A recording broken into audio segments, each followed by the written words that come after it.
দুনিয়াটা জান্নাতের মতন আরামগাহ। দুনিয়া মুমিনের জন্য জেলখানা, কাফেরের জন্য দুনিয়াটা হলো বালাখানা বন্ধুগণ।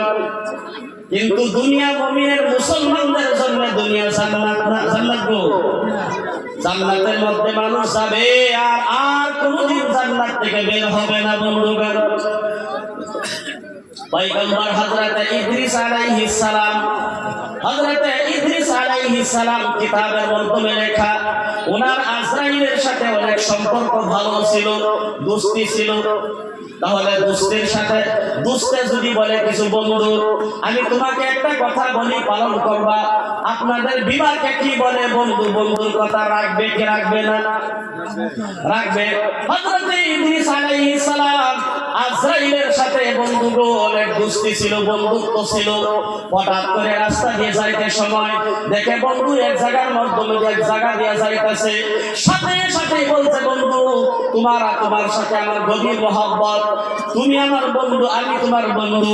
বন্ধু দুনিয়ার জমিনে কত কোটি কোটি মানুষের জান কবজ করলা, একবার আমার জানটা কবজ করে দেখাও মানুষের জানটা তুমি কেমনে কবজ করো। এবার তো বন্ধু পেছন হয়ে গেছে, বলতেছেন আল্লাহ আমি তো পেছন হয়ে গেছি। আল্লাহ বলেন আজরাইল তোমাকে পারমিশন দেওয়া হলো বন্ধুর সম্মানের খাতিরে, তোমার বন্ধু যা করে তুমি তা পালন করো, তোমাকে পারমিশন দিয়ে দিলাম। বলতেছে আমার জানটা কবজ করেন, কিরকম অনুভব লাগে একবার আমি দেখি। বন্ধুরে কি কষ্ট দিব গো? রাস্তার মাধ্যমে শোয়া সিনার মাধ্যমে হাত দিলেন, হাত দিয়ে জানটা বের করে নিলেন। পয়গম্বর ইদ্রিস আলাইহিস সালাম দুনিয়ার জমিনের মাধ্যমে মৃত্যুবরণ করলেন। আজরাইলকে বলতেছে বন্ধু হে এবার তো আমি দুনিয়ার থেকে বিদায় হয়ে গেলাম।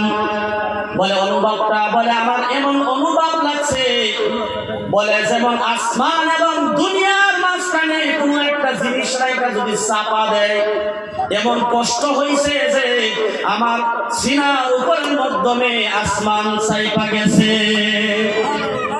বলতেছে এমন কষ্ট হয়েছে বন্ধুগণ।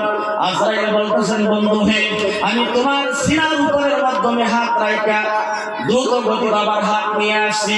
বন্ধু হইয়া বন্ধুকে কোনোদিন কষ্ট দিতে পারে না, আমি তোমাকে কষ্ট দেই নাই, খোদার কসম খেয়ে বলছি বন্ধু আমি তোমাকে কষ্ট দেই নাই। বলে যাও ঠিক আছে, যদি কষ্ট দেও নাই কষ্ট কেমন হয়েছে আমি কথা জানতাছি কেমন কষ্ট হয়েছে। বলতেছেন আল্লাহ তাআলা জান্নাত বানাইছে, জাহান্নাম বানাইছে। বন্ধু হে একটু যদি জান্নাত আমাকে দেখাইতা, জাহান্নাম আমাকে দেখাইতা, আমি সন্তুষ্ট হয়ে যাইতাম। আজরাইল বলতেছে দেখানোর কোনো সিস্টেম নাই, জান্নাত দেখানোর কোন সিস্টেম তো আল্লাহ তাআলা দিছে না। মানুষের মৃত্যু বরণ করতে হবে, আসলে ময়দান কায়েম হবে, হিসাব নিকাশ হবে, জাহান্নামের ফয়সালা হবে, জান্নাতের ফয়সালা হবে। এমনি কাউকে জান্নাত জাহান্নাম দেখানো যাবে না। বলতেছেন তুমি আমার বন্ধু, আল্লাহ বলছে সকল কাজ করার জন্য। আল্লাহ যদি পারমিশন তোমাকে দিয়ে দিছে তুমি আমাকে দেখাইতে পারবা না, তার কারণটা কি? বলে পেছন পড়ে গেলাম, যাও তোমাকে দেখায়। জাহান্নাম সর্বপ্রথম কিতাবের মাধ্যমে লেখা, পয়গম্বর হযরত ইদ্রিস আলাইহিস সালামকে আজরাইল সর্বপ্রথম জাহান্নামের গেটের মাধ্যমে নিয়ে হাজির করলো। পয়গম্বর ইদ্রিস জাহান্নামের সর্বোচ্চ দেখে, জাহান্নামের ভিতরটা দেখে বলতেছে আহারে দুনিয়ার মাধ্যমে মানুষ এত খারাপ ভয়ঙ্কর জায়গা জাহান্নাম, মানুষের জাহান্নাম যদি দেখে মানুষ একটা সেজদার মাধ্যমে সারা জীবন একটা সেজদার মাধ্যমে কাটায়া দিবে, খানা পিনা দুনিয়ার মাধ্যমে সব কিছু বইলা একমাত্র জান্নাতের আশায় মানুষ সেজদায় পড়ে থাকবে।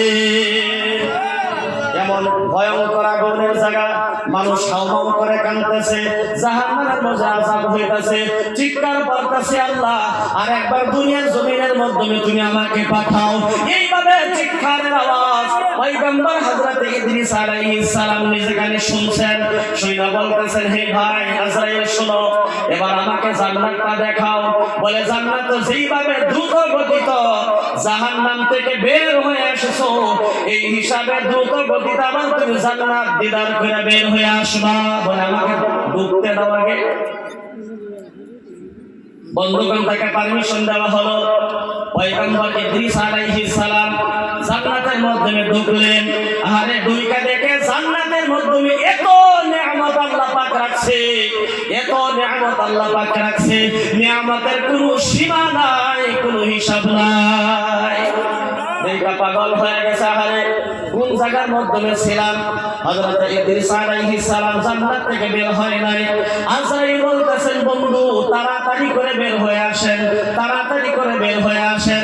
বলতেছেন, জান্নাতের মাধ্যমে একবার ঢুকছি আর আমি জান্নাত থেকে বের হতে চাই না। বলতেছেন তাড়াতাড়ি বের হয়ে আসেন, যেহেতু আপনার বডিটা এখনো জমিনের মাধ্যমে পড়ে রয়েছে। বন্ধু হইয়া বন্ধুর কথা রাখতে গিয়ে আপনার জানটাকে আমি কবজ করেছি, আপনার আবার ওই বডির মাধ্যমে আপনার জানটা ফেরত দিতে হবে। আল্লাহ পাকের ওয়াদা মোতাবেক আপনার জান কবজ করেছি, কিন্তু আমার আপনার বডির মাধ্যমে জানটা ফেরত দিতে হবে। ইদ্রিস আলাইহিস সালাম বলতেছে, আল্লাহ তাআলা বলছে মানুষ দুনিয়ার মাধ্যমে যাবে একবার, মরবে একবার, যাবে একবার, মরবে একবার, আবার দ্বিতীয়বার ফেরত দুনিয়ার মাধ্যমে যাওয়ার সিস্টেম নাই। বলতেছেন আজরাইল, হে বন্ধু শোনো, আমি যে একবার দুনিয়ার থেকে বিদায় হয়ে আসলাম, আল্লাহ তাআলা তো একবার আমাকে পাঠাইছে, আবার তার মৃত্যু হয়েছে। আল্লাহ তাআলা বলছেন মৃত্যুর পরে মানুষের ফয়সালা হবে জান্নাত এবং জাহান্নাম। আমি জান্নাতে ঢুকছি, তুমি আল্লাহর কাছে কথা বলো। আল্লাহ যদি বলে দুনিয়ার থেকে বিদায় হওয়ার পর আবার দুনিয়ার মধ্যে যাওয়ার সিস্টেম আছে, তাহলে আমি যাইতে রাজি না, আমি যাইতে রাজি না। দেখো বানাইছেনি বলতেছেন আল্লাহ কার পেছো পয়রা গেলাম, কিরকম একটা বন্ধু পাইলাম জান্নাতের মাধ্যমে একবার ঢুকছে, আবার কায়দা মতনে আবার বের হতে চাই না। আমার সাথে কায়দা বলেছেন, সব লাগায় গেছে। আল্লাহ তুমি একবার মানুষ দুনিয়ার জমিনের মাধ্যমে পাঠাইছো, আবার মানুষ দুনিয়ার জমিন থেকে আসবে, আর কিন্তু দুনিয়ার জগতের মাধ্যমে দ্বিতীয়বার ফেরত যাবে না। আল্লাহ ডাকতেছে, হে আজরাইল শুনো, আসো তোমার বন্ধুর সাথে আর কথা বলতে হবে না। আমি আল্লাহ তাআলা হযরত ইদ্রিস আলাইহিস সালামের কপালের মাধ্যমে এটাই লেখা রেখেছিলাম। সুবহানাল্লাহ।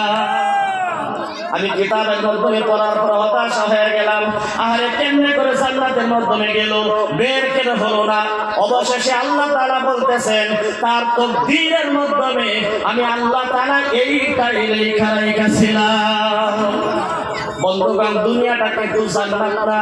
আল্লাহর নবী সাল্লাল্লাহু আলাইহি ওয়াসাল্লাম বলেন দুনিয়া জান্নাত না, কিন্তু একটা কারণে দুনিয়ার মাধ্যমে কিছু জায়গা জান্নাতের সমান হবে। এক নাম্বার হলো আল মসজিদু বাইতুল্লাহ, যে জায়গার মাধ্যমে মসজিদ আছে ওই জায়গাটা জান্নাতের লগে সম্পর্ক আছে। দুই নাম্বার হলো মাদ্রাসা, মাদ্রাসা সুহবা মাদ্রাসার সাথে সম্পর্ক আছে, ওই মাদ্রাসা জান্নাতের লগে সম্পর্ক আছে। তিন নাম্বার হলো দুনিয়ার জমিনের মাধ্যমে যে জায়গার মাধ্যমে কোরআন হাদিসের আলোচনা হয় ওই জায়গাগুলো জান্নাতের লগে সম্পর্ক আছে। চার নাম্বার হলো ওই ঘরগুলা জান্নাতের লগে সম্পর্ক, যেই ঘরের মাধ্যমে প্রত্যেকদিন আল্লাহ তাআলার কালাম কোরআন তিলাওয়াত হয়। একটা ঘর দুনিয়ার জমিনের মাধ্যমে জান্নাতের সমান। একটা দুইটা কারণে বন্ধুগণ আল্লাহর নবী সাল্লাল্লাহু আলাইহি ওয়াসাল্লাম বলেন দুনিয়া কিন্তু জান্নাত না, কিন্তু দুনিয়ার মাধ্যমে যেই ঘরের মাধ্যমে এক নাম্বার স্বামী স্ত্রী মহব্বত আছে। কি মহব্বত আছে বন্ধুগণ? স্বামী স্ত্রী যেই ঘরের মধ্যে মহব্বত আছে। দুই নাম্বার ঘরের মধ্যে প্রত্যেকদিন আল্লাহ তাআলার কালাম কোরআনে কারীম তিলাওয়াত হয়। এই দুইটা কারণে আল্লাহ তাআলা দুনিয়ার ওই ঘরটাকে জান্নাতের লগে সম্পর্ক করেছে। সুবহানাল্লাহ। তার কারণ হলো জান্নাতের মাধ্যমে শান্তি, শান্তি অশান্তির কোনো জিনিস নাই। জান্নাতের মাধ্যমে শান্তি, কোনো অশান্তি হবে না। দুনিয়ার মাধ্যমে যেই ঘরের মাধ্যমে স্বামী স্ত্রী মহব্বত আছে, যেই ঘরের মাধ্যমে আল্লাহ পাকের গোলামি আছে, ইবাদত বন্দেগী আছে, যেই ঘরের মাধ্যমে কোরআনে কারীম তিলাওয়াত করা হয়, সকালবেলা কোরআন তিলাওয়াত করে ঘরকে আগাজ করে, সন্ধ্যার সময় কোরআন তিলাওয়াত করে ঘরকে আগাজ করে, বন্ধুগণ ওই ঘরগুলা কোরআনের বরকতে, স্বামী স্ত্রীর মহব্বতে আল্লাহ পাক জান্নাতের লগে সম্পর্ক রাখে। সুবহানাল্লাহ। কারণ ওই ঘরের মাধ্যমে কোনো অশান্তি নাই। আছে যে ঘরের মধ্যে স্বামী স্ত্রী মহব্বত